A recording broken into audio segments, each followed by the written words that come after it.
With Bolton, it has been a roller coaster ride, no question about that. Oh, there's been some great footballers over my lifetime, and it's been a pleasure to watch them as well.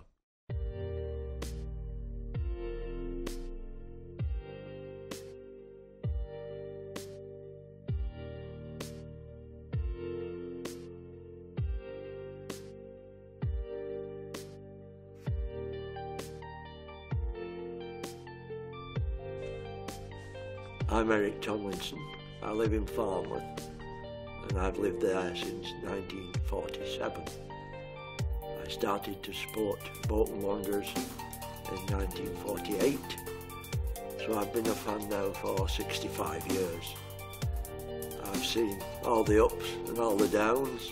I think more downs than ups, but I'm still here attending. A season ticket holder for 48 years now. So I think I can consider myself one of the loyalty brigade, as it were. And I hope it continues for many more years to come.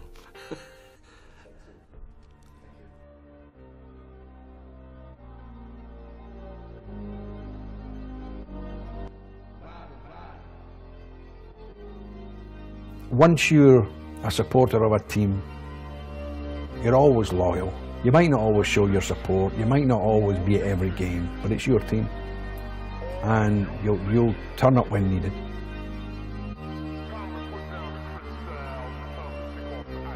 I recently moved back from America, and the first place was, our first thoughts were to go home, and home's Bolton.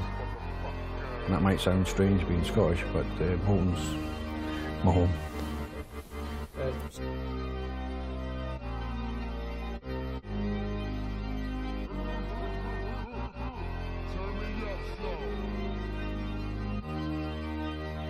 Do you think there's any one thing more than anything else that keeps you going back there, season after season? Well, it's loyalty. It's purely loyalty, isn't it? Oh, you like Bolton Wanderers, my favourite team without a shadow of a doubt. Bolton Wanderers. Bolton Wanderers. Bolton Wanderers. Bolton Wanderers is my favourite football team. I support Bolton Wanderers.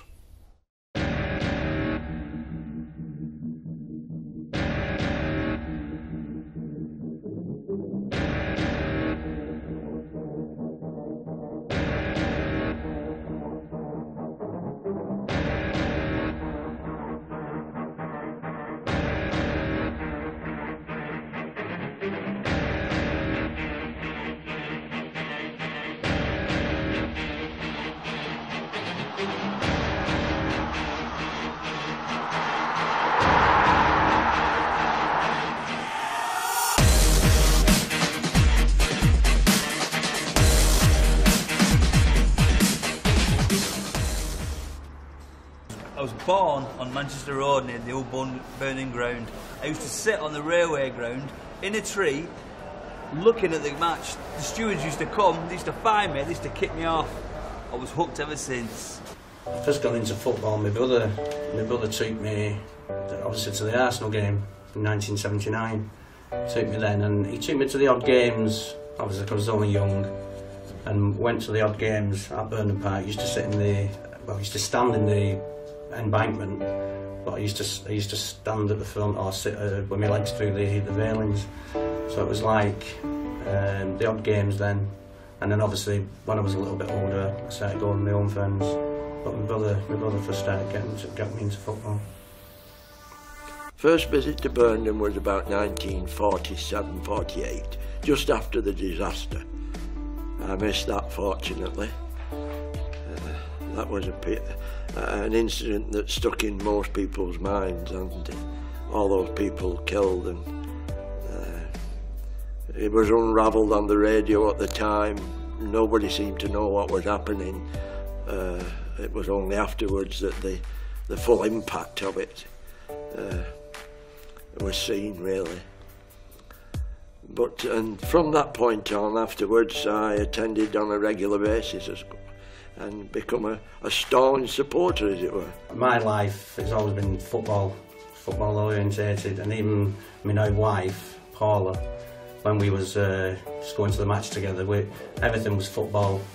So about 1991 we got engaged. She always used to say when we set the date to get married, and I always said when we get in the first division we'll get married.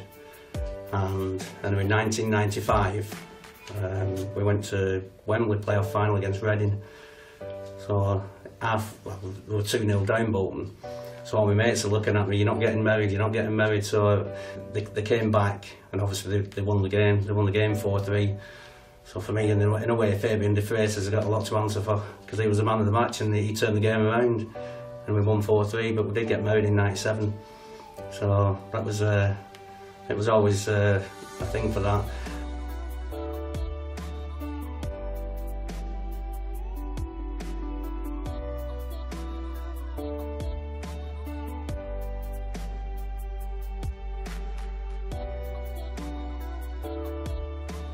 Why do you keep coming back? I keep coming back because it's in your blood, isn't it?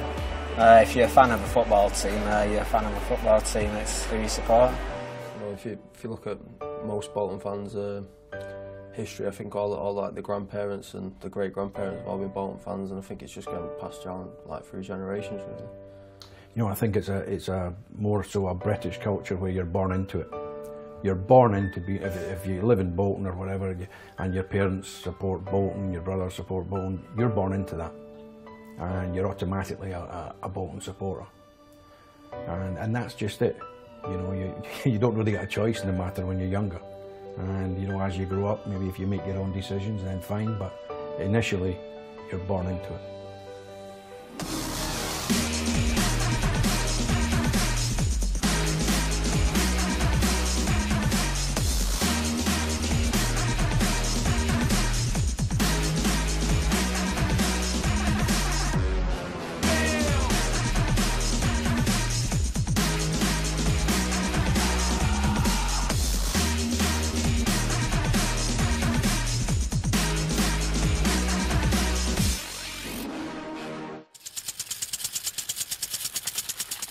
No, I think they're great fans. Obviously, they've had a lot of ups and downs the last few years, but I think they're great fans and they're great supporters. Yeah. Fans shouldn't jump ship, no matter what. In my view, they should stick by the team no matter what. If you could sum up in 3 words about what makes a football fan, what would those 3 words be? What makes a football fan, not a football player, a fan? A fan. What 3 words would I sum up a fan? Loyal. Loyal. And loyal. Loyal, passionate. I'd say family. Family, club. yeah. Family club. Fickle and frustrating would be 2 of them. Pathetic sometimes. Encouraging. Inconsistent. Vocal.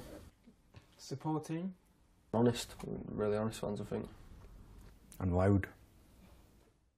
The poem which I wrote a few years ago underlines what I think of the present football scene, as it were, and it's titled Footy's Gone Crazy. I'm a trotter with old-fashioned values, leather lace-ups, no fancy shoes, British-owned teams, oil baron free, a Mars bar and a flask of tea. 'Tis now a never-ending scene of billionaires, cats and cream, foreign paymasters, cloaks and hoods, medallions, diamond studs. Obscene's the word, let it be said, for those in blue and white and red, tattooed skinheads, dreadlocks that flow. 'Tis but a frivolous sideshow. Surely not our national game, not since the worldwide army came. Little tin gods they prance around, in golden boots on sacred ground, confront the man all dressed in black, giving themselves pats on the back. Thousands flock to the match each week, watch their idols have fits of pique. Kisses galore they throw to their fans, toss their shirts way up in the stands. Footy's gone crazy, plain to see, heavens above, pure fantasy. Give me Burnden Park, Burnden's roar, 40,000 and maybe more. A wet all day, mud-splattered ball, with local lads giving their all. Lofty, Hartle and Tommy Banks, slugging it out like Churchill tanks. Oh, for those days of old, players of stature, pure as gold.